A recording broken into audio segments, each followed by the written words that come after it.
What is up, guys? How are you doing? Welcome to my first and maybe final ever Q&A. I made a post on Instagram and Snapchat saying what are your guys' strength / hypertrophy related questions, and this is what I got. First question, how old are you? I am 16 years old. It's not strength or hypertrophy related, but how often do you work out? Well, right now I'm doing Bulgarian light, and so when I do that, the main reason I do it is because I love working out so much, so I'm able to do it every single day. So I personally do it every day, but sometimes I'll get on like a program and I'll do it like every 2 or 3 days, you know? The reason I can do it every day is because the volume is so low, so it's like all you do is work up to your 1 rep max, and that's like no volume at all. If I was doing like 3 sets of 10 of like as hard like to failure, then I would not be able to do it every day. It'd be way too hard. I'd feel so sore and terrible. Okay. Next question, do I need to warm up? Yes, kind of. Okay, every time I don't do the thing where like stretching all over. What I do on the lifts that I do every day, I start at like 1 plate and then work my way up, like progressively add weight.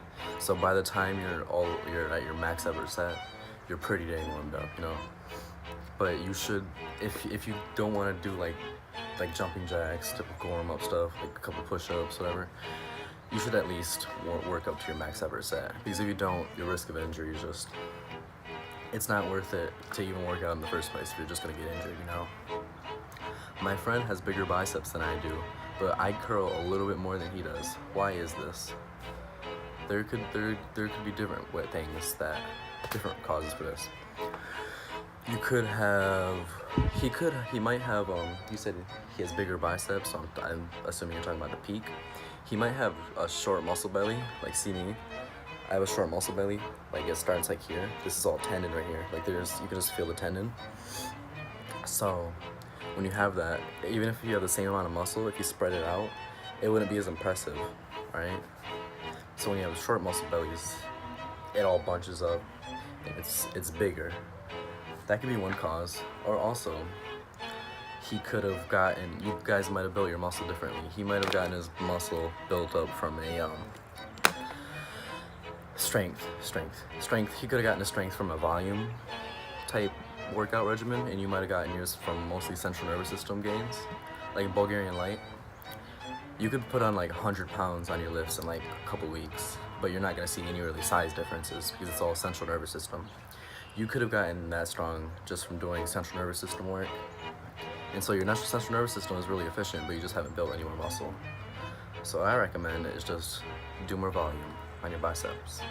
Isolate them. How do I build bigger rear delts? The best way to build bigger rear delts, in my opinion, is cable and band face pulls. I really like those. It feels like it gets the side too, but I mostly feel in the back rear delt.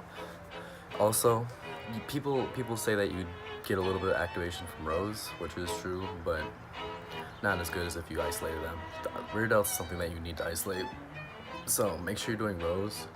Rows are essential. You should be doing your rows either way. Band face pulls. Also behind the neck presses. People say that that works it pretty good. It works all 3 heads. And some people say dumbbell or like Arnold press. I don't even know if that's how you do it, but that's supposed to work all 3 heads too. But if you want to focus on them directly, I recommend band or cable face pulls. But I like the way band and face pulls feel. Do I need cardio? Yes and no. Everybody should be getting like a little bit of low intensity cardio. Like you shouldn't just be sitting on your butt all day every day, you know? That's just not a healthy way to live. So like if you have a rest day or something, you could just go for a walk or something. If you sit around all day on your butt, that's just terrible for you. You don't ever want to do that. But anything above like a light jog or like walk, you don't need that. That's like unnecessary, especially if you're lifting weights intensely. That's pretty much my cardio, because I do it every day. Plus I do work and walk and stuff, but you don't need it, but you should get activity. If you lift, that's your cardio. And best exercises for rear delts. To build big rear delts, I meant to say side delts. Build big side delts, you need to focus on your overhead press, your dumbbell overhead press, and after you get your dumbbell overhead press and your barbell overhead press pretty strong, then you can start focusing on like isolations to build up that to build the side delts. But you shouldn't just go into it and just start doing isolations all day every day. You're not gonna see as good results unless you build the base first. I like the analogy, doing the side raises is like trying to sculpt from a pebble, trying to polish a pebble or something. You want to build up the base, and then you can start sculpting it, right? So, overhead presses, dumbbells and barbells. What is better, isolations or compounds? Yes. You should have both of them in a well-structured workout routine. If I could only do one, I would only do compounds, but good thing we don't, because you would have lots of imbalances if you don't isolate muscles. Your workout routine should be structured around compounds, right? And then you could put in a volume into the things that you think need it. Like for me, I do extra volume work for my shoulders, rear delts, and biceps, and abs, and lower back, right? If you don't know what to isolate, if you don't know what to isolate yet, you don't notice any imbalances, just focus on your compounds. And then if you notice anything that's not big enough, whatever, not strong enough, then isolate it, add more volume into it, pump it up. Don't pump it up, fluff and pump, don't do that though. How to be able to do chin-ups. How to be able to do chin-up. There's different methods. There's 3 methods I can think of off the top of my head. Is there? No, I'm just gonna say 2. Okay. The first method. Okay, here's something out there. This is my view. Okay. First method. You can put a band around the bar and then put your feet or your knees in it to assist you if you have a strong enough band. But most people's bands are not that strong. So what else you can do? The alternative to that is you can bring a chair to your pull-up bar, or if you're at like a park or something, have your friend pick you up and just jump up to the bar and then do slow negatives. Slow negatives. Do like 15 of those, as slow as you can. Just go slow, do it often. The best way to get good at something is to do it often enough. That's really how you make like central nervous system gains. Improve your central nervous system. Do it often. Okay. So do the negatives, and then once you're able to do the negatives, once you can do like a really slow negative, like this slow, you should be able to get like a halfway pull-up. You can practice the halfway pull-ups in conjunction with the negatives, and you'll be able to do it in no time. And then after you do that, you'll be able to do them for reps. And then after you do it for reps, you'll start being able to try to learn how to do one-arm pull-ups. Okay, do I need to isolate abs? Yes, you do. I see lots and lots of people in the fitness community. They always say like, if you do your big compounds, you don't need to build abs.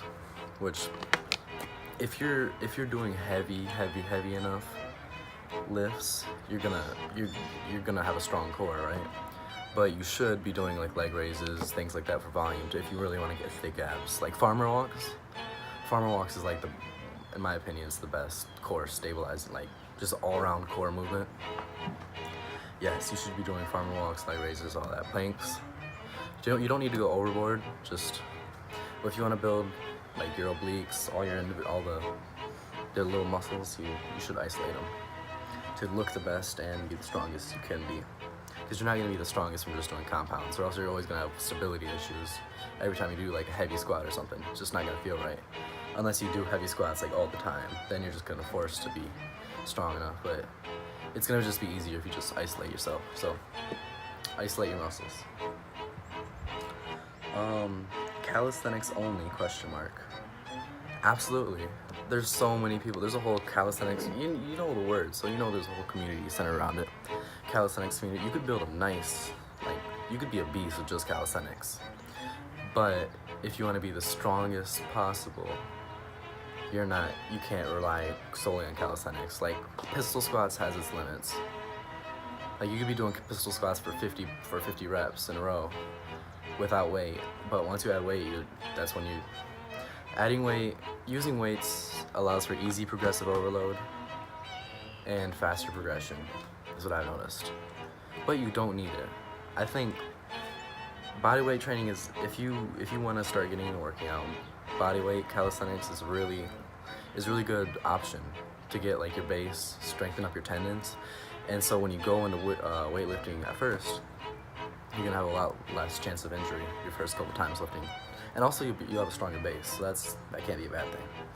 So yeah, you could just like high volume push-ups, all different push-up variations, all different pull-up variations, handstand push-ups, planches, front levers, back levers. You could be, if you can do all that stuff, you could be a beast.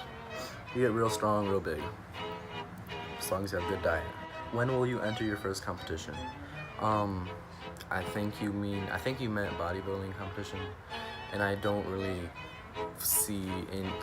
ever see a natural bodybuilding competition in my future, but I will definitely, if there is a powerlifting competition in my area, I definitely think that'd be a really fun experience. So I'll definitely check that out in my future, if I ever had the option. I think that'd be super fun. Do you alternate between Bulgarian light to traditional training? How and why? Yeah, sometimes I do. Sometimes I just... The reason I do it is because typically Bulgarian, you can only focus on a couple muscles at once, and you can't really do much isolation. So sometimes I want to go on like a little stringent, where I have like a couple weeks of like super high volume, like bodybuilding looking training, and like isolate everything that needed to be isolated, because I think it just fixes all my imbalances. It's not really good to develop imbalances. Or if I know I'm going to be having to take a break off, then I'll do like a super intense training. Like my mom says, we got to go camping or something, and I'll go super intense, so that the whole time we're camping, I'm just recovering. And so when I get back home, I'll be primed and ready to do more weight. And that wraps it up. So thank you all for the comments. I hope you all liked your answers. Hope it was informative. This is going on 15 minutes and 40 seconds. I don't know how I could talk for that long, but thank you for watching if you made it that far. Please please leave a comment of your question, and it's basically gonna be guaranteed to be answered. There's not gonna be very many questions, but peace out, y'all.